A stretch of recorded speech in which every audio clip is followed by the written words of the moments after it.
Good morning. Let's see. Okay. So the Bible plan of what it says today, it's under the category or under like the Bible plan of enough, and it says a 7-day plan, silence the lies that steal your confidence.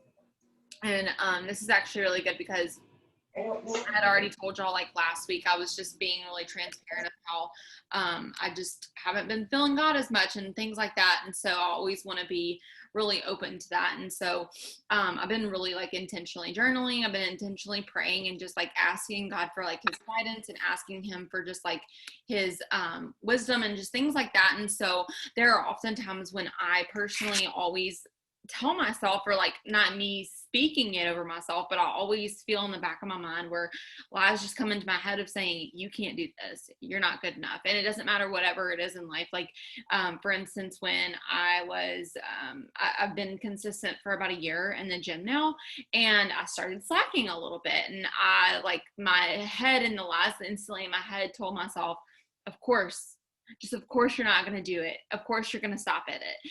And just so many different things. Like I yesterday or 2 days ago, I had about 5 people quit on my team at once, and instantly the lies came into my head of thinking, this is because of you, or you're not a good leader because people keep leaving, or whatever it might be. And then I had to like really ground myself and tell myself that like it's just not true. I can give it my all and give the rest to God, and that's kind of what I've had to do. And so I really hope that this helps with someone today. I think it will. But it's called I Am Fills in your blanks, and then it says I am blank enough. So you fill in the blank, and it says you can fill in the blank that with smart, talented, gifted, spiritual, outgoing, attractive, or any number of positive attributes, but the root source of each one of those blanks is rooted in I'm not good enough, period. It's one of the enemy's favorite deceptions to hold God's children hostage to a life that is less than. I'm not good enough is an insidious lie that keeps God's best at bay for many of his children. The enemy tries to get us to focus on our flaws rather than on our faith. When we focus on our faults, we can take our focus off God, who equips us, the Holy Spirit who empowers us, and Jesus who envelops us. The Bible does say no one is good enough to earn his or her way into heaven. Salvation is a gift of God. However, many have taken the truth that they are not good enough to earn their way to heaven and transferred it to I'm not good enough, period. But through finished work of Jesus Christ on the cross and his power working in you and through you, you are good enough to do everything God has called you to do and be. Giving into the lie of I'm not good enough will paralyze you. It's the coward's way out.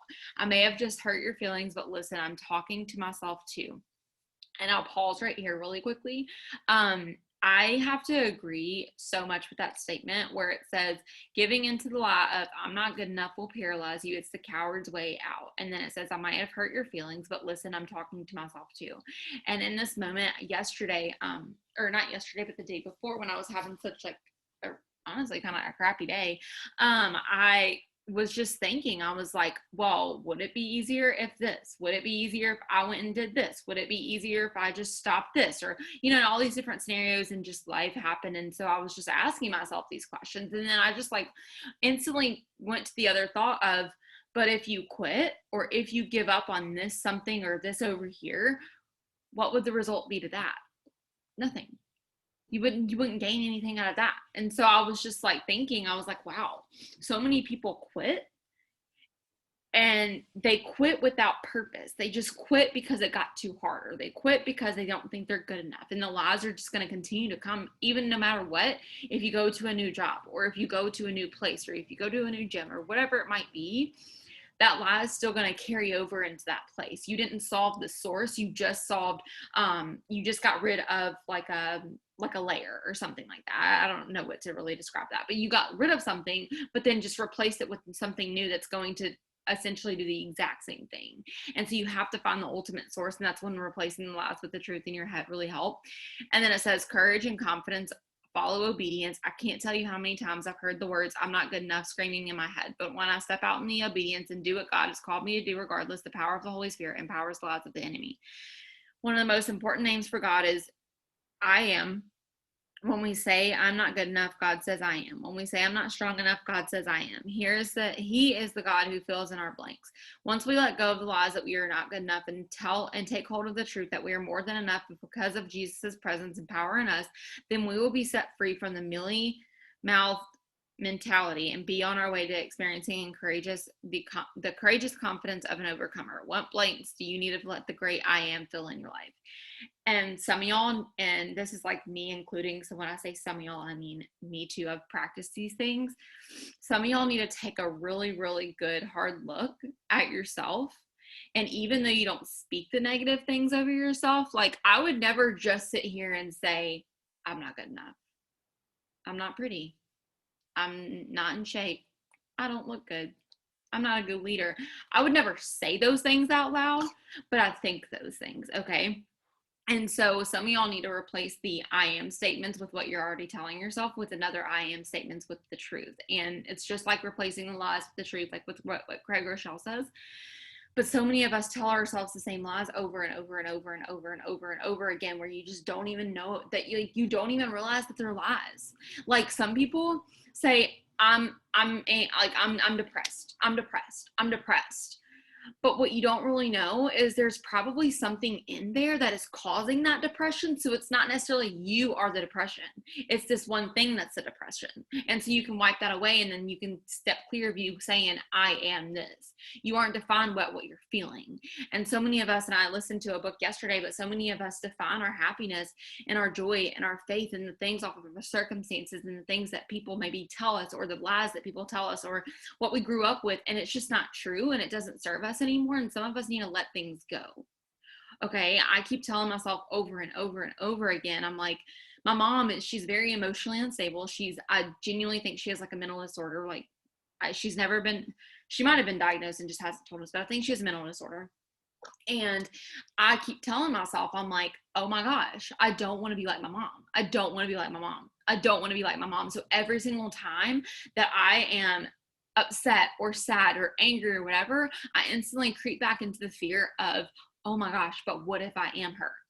And I have to step back and just look at the truth and be like, okay, God, you created me to be me. I can't be someone else. Even though hereditary traits and things are a thing, it doesn't mean that has to define me.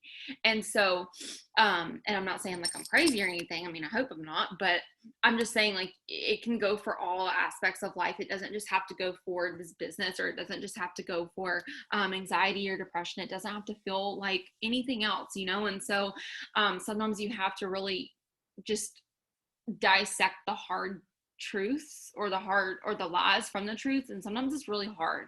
Like when I'm really hard on myself. My mom was telling me yesterday, like I had actually asked her yesterday, I was like, what counselor do you go and see? I was like, I think it's time for me to take a step forward and go see a counselor, because I constantly feel like I'm like up and down with my mood swings, and I'm like, I'm not crazy. I know I'm not crazy, but I don't like the way that I'm feeling, and I know that I can find the root of this problem. And I was asking her, and she was like, here's the person that I'm using, but also at the same time, like, you're so freaking hard on yourself. She was like, your life is good. And I was like, it's funny that people outside of myself can detect how hard I am on myself. And like and she was like, you're so positive all the time, but you're so hard on yourself. You can give someone else encouragement all day, but you're so hard on yourself.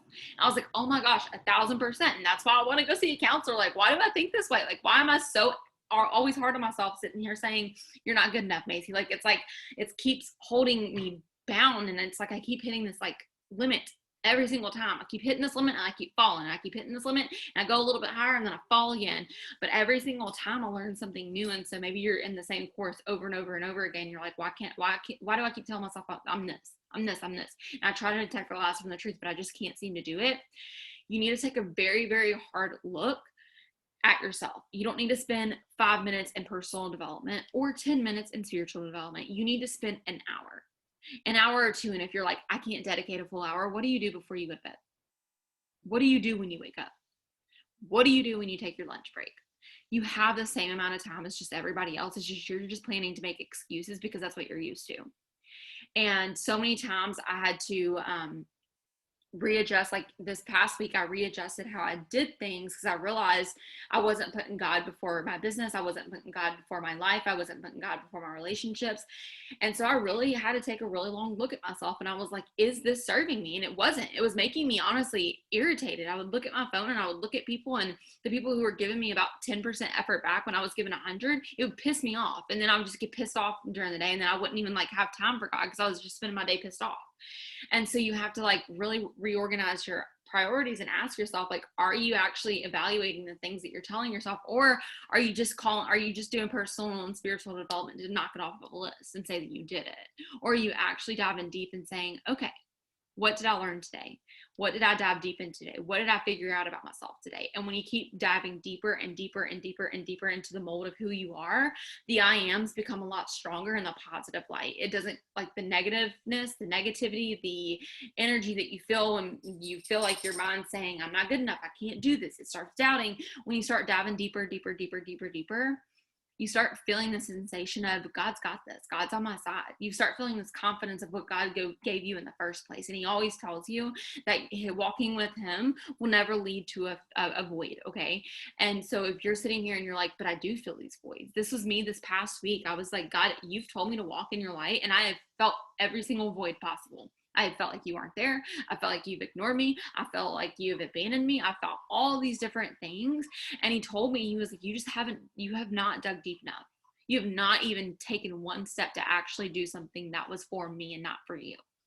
And so I really had to dive deep, and I was like, okay, we're just going to spend all day in personal development. So I told my team yesterday that I was taking a personal day. I didn't text in any of the chats because, again, I kept giving my team and the leaders on my team and newbies 100% when I was given 10 back. And so I was like, I'm going to take a step back, stop serving others for once, and I'm going to take a good, long, hard look at myself. And I spent, honestly, almost the entire day doing personal development. Did I get my stuff done? Absolutely. But I still spent the day in personal development because I needed to dive deep and figure out, where is the root of this issue? Where is it coming from? What is it doing? And I realized the number one thing is I was depending my joy and happiness on other people and other people's efforts and other people's affirmations and other people's not affirmations, but acceptance of me. And that was leaving me drained. That was leaving me frustrated. That was leaving me pissed off. And that was leaving me in a place where I thought God was ignoring me when he was saying, you're depending on someone completely different than me. I'm over here. I'm waiting for you. But you're sitting here claiming that you're depending on me, and then you're depending on everybody else. And when someone else texts you that they quit, or someone else texts you that they're annoyed, or when someone texts you their problems, you instantly go to them. But when I want to hear from you, I don't hear from you. And so I think a lot of us just have to readjust our priorities, and it will help us see that the I am statements can really be replaced, but you have to spend that time in God. And I'm not saying especially if you're new to your faith journey, it's going to feel overwhelming because you're like, I don't want to spend an hour. That doesn't even sound fun. That was me. 100%. That was me. I can't even deny it. I would spend 10 minutes and I'm like, when is this time up? I am tired of reading this Bible already. Okay. And that's just the honest truth. And so if you're like that, I get it. I'm not going to sit here and say that you're a terrible Christian. I'm not going to say that because I was there.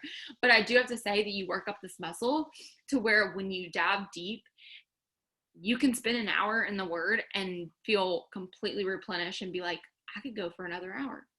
I could go for another hour. You just feel so re-energized, and I can't explain the feeling until you actually do it yourself. But it's like to the point where I'm like extremely frustrated that people still tend, like people as in me too, we still tend to tell ourselves we're not good enough when God gives us every single ounce of evidence in his word that we are. And we still every single day wake up saying we're not good enough, or we can't do this, or we're not capable of this. But when God gives you the vision, it's not a lie. Okay. When God gives you a vision, he's telling you it's possible with him. And he's given me so many visions before, and I haven't given up, but there have been times where I've thought about it, there have been times where I'm like, God, I'm about to lift my hands up. I can't do this anymore. It's so freaking hard. I can't do this. And that's with a lot of things in life. Like and I talk about my mom all the time, so I can use her as an example. But like the other day we were, she's been in the hospital and she got released yesterday, thank the Lord. But she I just won't even go into it, but my whole family and her were just like pissing me off. Okay. I was pissed. I was angry. I was just like, leave me alone. And so I just like went off. And then of course she turned everything back around on me. And I was just like, you know what? I could sit here and go off on you, or I could sit here and pray. I'm just going to pray that I get some patience. Okay.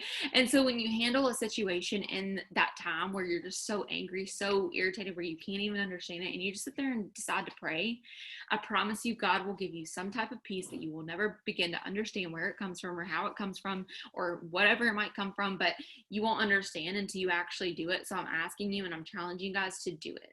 Stop asking for prayer requests if you're not even praying yourself. Stop asking for everybody else's help when you're not even asking the ultimate source for help.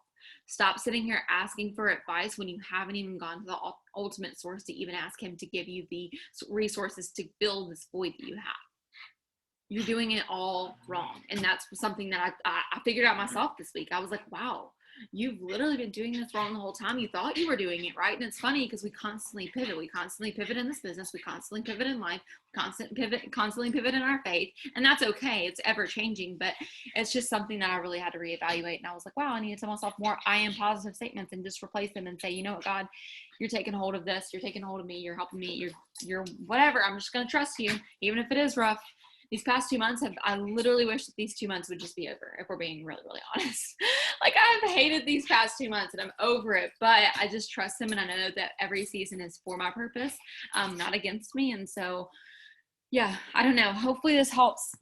Sorry I couldn't do this yesterday. I'm going to be honest. I said that I had to run some errands, but I woke up in the crappiest headspace I had ever woken up in yesterday. And it was because people had texted me and I went to go turn off my alarm and I had people text me saying that they were quitting.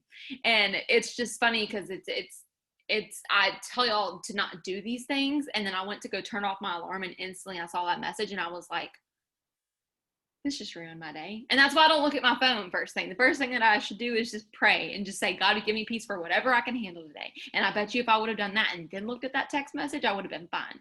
But I didn't. I looked at that text message and I was like, you know what? I feel pissed off at the world. I'm just going to go spend time in personal development. So didn't mean to lie to you guys, but you know, I try to be transparent with y'all when I'm going through things to let y'all know I'm human. And to let you know, again, that my faith journey is always changing. It's always growing. It's never going to be perfect. It's never going to be like, oh my gosh, I'm on top of this high for my entire life now. No, but I can tell y'all from experience, and I'm trying to show y'all that even when I'm down here, it's way better than what I used to be when I didn't believe in God. And so I want to, and I'm not as open to my team when I go through things because I know that it can like either discourage them or let them know that it's okay for them to slack if I'm like having a bad day. So I'm not very open with my team about that. But this is like different because it's talking about faith and stuff, and it's not always easy. It's genuinely not always easy. I've been so angry at God, but he showed me a lot yesterday and just diving. And that's when I decided to take a good look and hard look at myself, prayed to him, and he showed me a lot of things. And today I feel 100% better. So I'll have these the rest of the week. I'll stop this recording.